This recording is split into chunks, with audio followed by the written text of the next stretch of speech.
Welcome back. My name is Caitlin. This is my no by year. Every month I have been planning to do like a check-in. Basically, I'm just gonna put on a full face of makeup using all of the things that I've been really liking this month. And as I'm doing that, I'll kind of talk about how I'm feeling about my no buy, and I'll probably also talk about a couple of other things that I've been liking for the month of February. So let's go ahead and just get started. I've been using this RMS ReEvolve Radiance Locking Primer. I think I like it. I would consider buying the full size of it if it weren't my no buy, because I have plenty of other primers to use. But it's been pleasurable. I've just enjoyed using it. Patrick Ta Brow Lamination Gel, by far my favorite brow product. And as I just pulled that out, it did the thing where like a string of product kind of came out, which is kind of the beginning signs of it starting to do that gloopy thing where then you like can't run it through the brows anymore, which is kind of a bummer. Like even just now it is like setting pretty quickly in my brows, so I think this is gonna be a goner pretty soon. I have one more backup of it, and then after that I probably won't be able to get any more of it until my no buy year is over, because I have plenty of other brow products to use. I'm gonna do my eyeshadow first, so I'm just gonna curl my lashes. I always curl my lashes first. Once I have eyeshadow on, I feel like when you go in to use the lashes, it like disturbs the eyeshadow that you've already put down.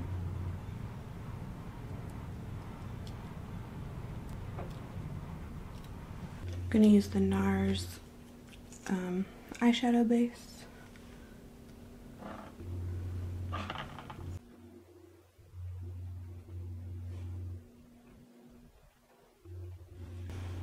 And the eyeshadow that I've been enjoying using for the month of February, so like one of my favorites, is the eyeshadow palette that I put together. I've been calling it like the Forbidden Forest, but I used like grungy forest tones as my inspiration for putting it together. Go in with this. So let's talk about how my no buy has been going. Well, first of all, I've stuck to it, so that's good. There's been, so I think what the hardest thing has been for me is like when I go and get groceries,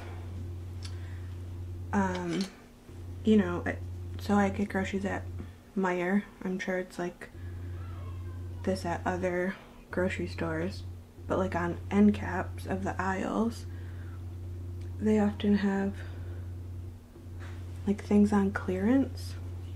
So I try not to go over into like the beauty area if I don't need to, but it's also over where like the vitamins are. So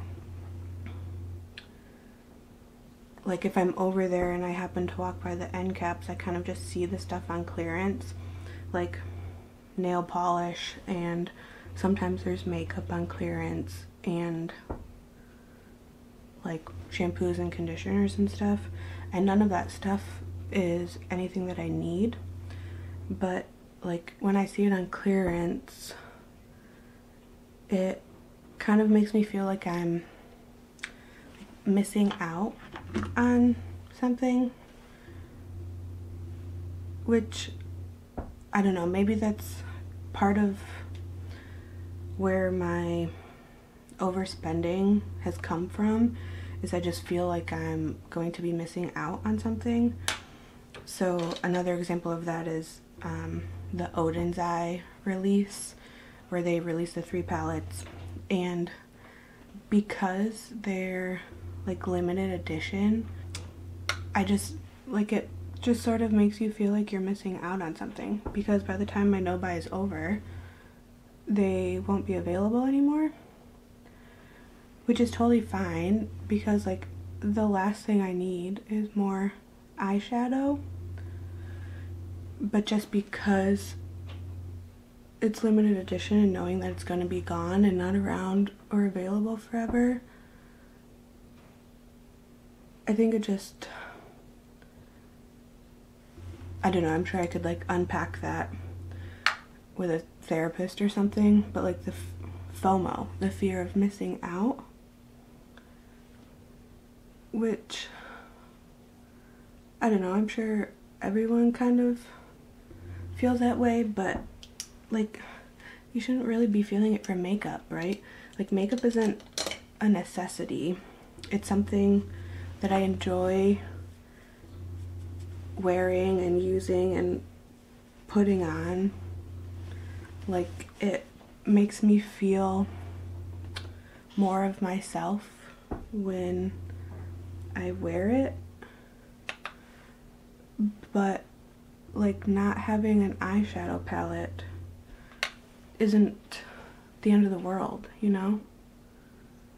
So coming to grips with like seeing things on clearance and knowing that I'm not going to be buying it because I don't need any of it, I think that's been like one of the hardest things. And also like on my Instagram, I see things like, so a lot of my overspending kind of came from shopping at Marshall's and TJ Maxx, which, thinking back on it, and I don't know if this is completely true of like the whole model of those stores, but my kind of understanding is all of the products that have been like in the department stores, if they aren't selling, or sometimes I think it's like an overstock issue where there's just too much of it, and then that's when it gets sent to Marshall's and TJ Maxx. So most of the overspending that I tended to do was shopping at stores like those and seeing like name brand makeup and even skincare, really, of like, oh, I've always wanted to try this brand, let me get all of this stuff. But so back to the point of like the whole model, I think the makeup goes there when it's been sitting on the shelves for a while. So when it comes into my possession, it's already kind of old, and then it sits in my drawers not getting used for even longer. Going in with the telescopic. So what I'm seeing on Instagram, like right now anyways, the past few weeks, is like Pat McGrath makeup being seen in Marshalls and TJ Maxx, and again, I feel like I'm missing out on something, which sure, maybe I am, but like it's not stuff that I need. So I don't know, I've been having just sort of feelings like that of missing out on things. But the reality of the situation is that if it wasn't my no-buy year, I would go buy all of that stuff and maybe have feelings of regret, or I would put myself into a position where like I didn't have enough money to pay bills or something, which would just sort of make me feel kind of shitty about myself. And then like that would usually tend me to lead to like more shopping, like emotional shopping.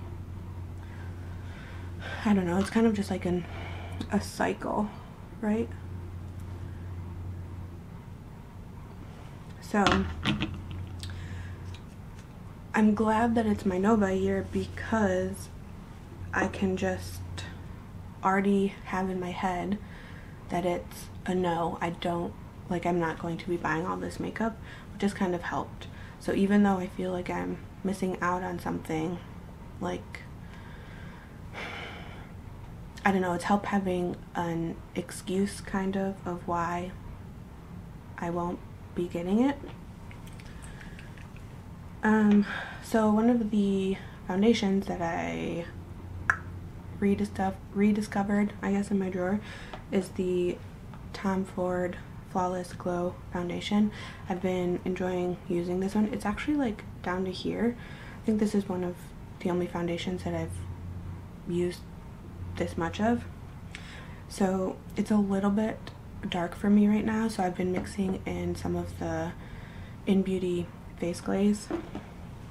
If my skin is looking quite fine, I have been using the Salt New York Sneaky Balm in N13. I mix it a little bit with the white color corrector. Since my skin is a little bit red right now, I have some breakouts. I've been picking at my skin, which isn't great, but it's like a habit of mine that I've been trying to break for a while. So if I need more coverage, I've been going in with the Tom Ford, but mixing it a little bit with this. So I'm gonna go in with the Fenty matchstick in Amber and do like contour areas. And then the Fenty cream bronzer in Butta Biscuit. And sometimes for the contour, I've been going in with the and sometimes for the bronzer, I've been using the Makeup by Mario one.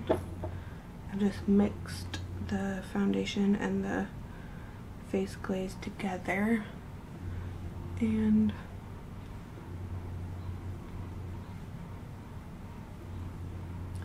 just sort of put it in the areas that I don't have the contour and the bronzer. And I'm going to go in with the BK 101 brush. It's my favorite brush for when I do my makeup like this.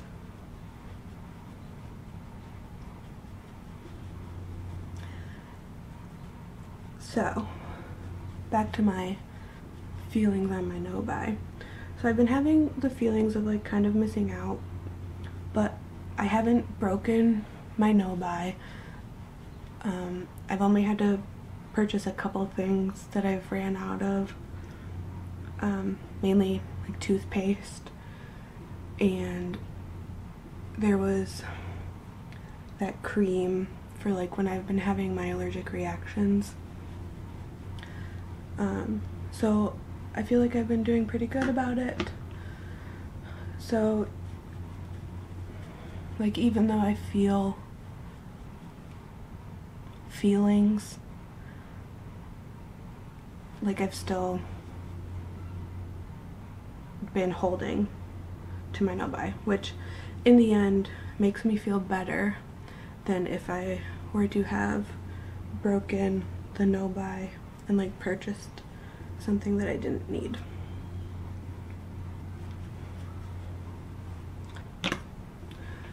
So, what else have I been liking? I've been a couple of TV shows that I've been watching. The Last of Us on HBO. I'm sure like everyone has been watching it. I had like no awareness that it was a video game, and I had never like heard of it, but man, I was sucked in from like minute 1 of the first episode. I just really enjoy watching it. So because I've been watching it like as the episodes released, and not like waiting until the end and binging it, it's actually given me something to like look forward to watching every week. And then another TV show also on HBO that I've been watching, I'm using the Becca color corrector, is Corman Strike. Is that what it's called? It's like the detective. They're in England. This is like the 3rd, 4th season. I'm not really sure how it works, but like for each, because it's a series that's based on books, and for each book there's been like a series, but I think like one of them had incorporated like 2 books into it or something. I'm not really sure, but like a series of episodes that cover basically the topic of one book. Anyways, I've been liking watching that. Again, I've been watching them as the episodes come out, so it gives me something to look forward to watching every week.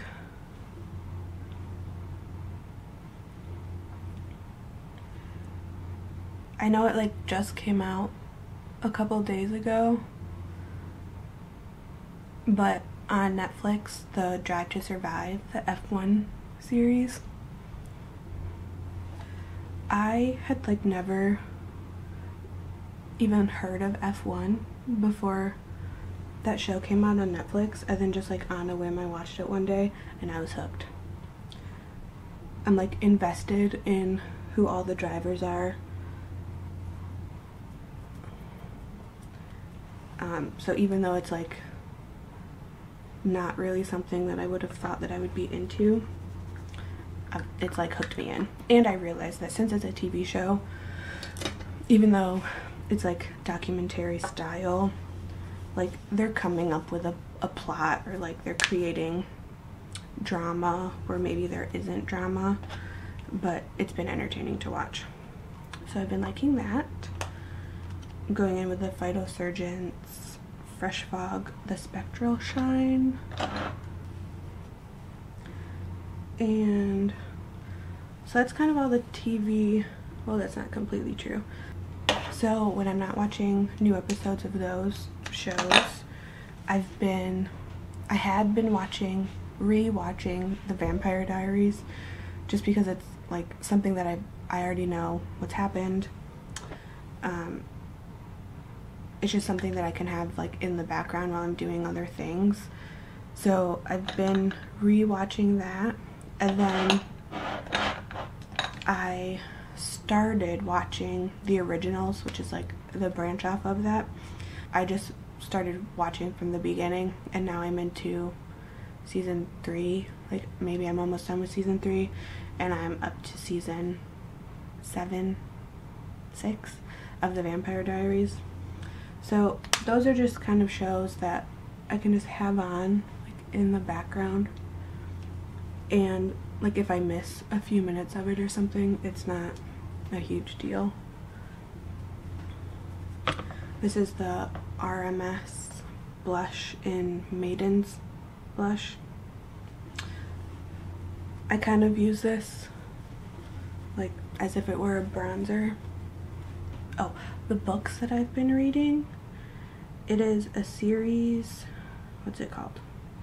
The first book of the series is called Daughter of No Worlds. It's by Carissa Broadbent.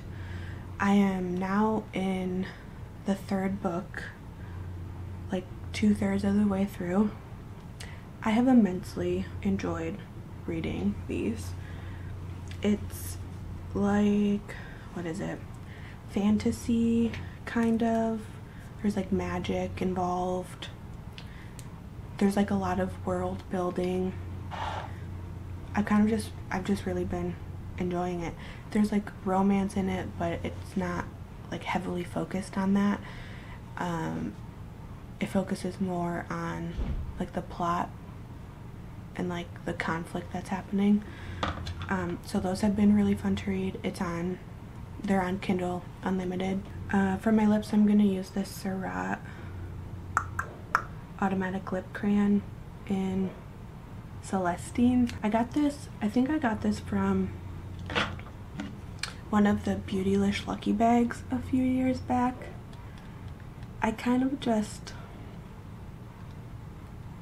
like put it on just for like a little bit of color, but I don't go that heavy with it. And then if I want to wear a gloss, I've been using the Westman Atelier Sneaky Clean liquid lip balm in the shade Nana.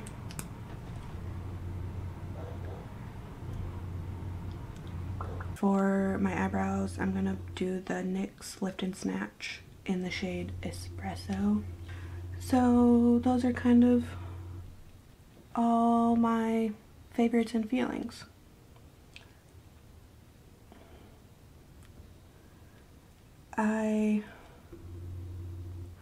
I guess one thing, for my skincare,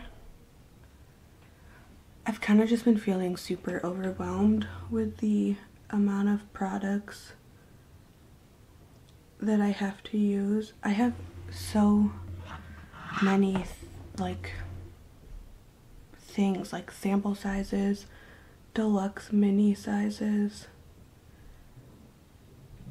and just like so many half-used products, because I would just always buy more things before I completely finished. So I'm like a little overwhelmed by the amount of products that I have to use, and because a lot of them, like, they're just really weird one-off products, like a lip or like a face serum, but like, where do I put that in my routine? I feel like I don't fully have a set skincare routine anymore because I've just been trying to use up all these half-used products that I have. So I'm hoping that, like, as the months go by and I've used more and more of the half-open or half-used products that I have, that maybe that feeling of overwhelmingness will sort of die down. Like, I sometimes feel like I'm like forcing myself to put on so many things on my face, like 8, 9, 10 layers of products on my face, because I feel like I need to just like get through this stuff. I don't know. Does anyone else sometimes feel overwhelmed by skincare? Like, I feel like I want to be a minimalist in my skincare routine, but then, like, what do you keep? I don't know. It's a lot. Alright, that is all I have for my favorites and feelings of my February check-in. Thank you for watching and hanging out with me today. If you like this sort of stuff, I hope that you will subscribe, like, comment, do all of the things, and I will see you in the next one. Goodbye!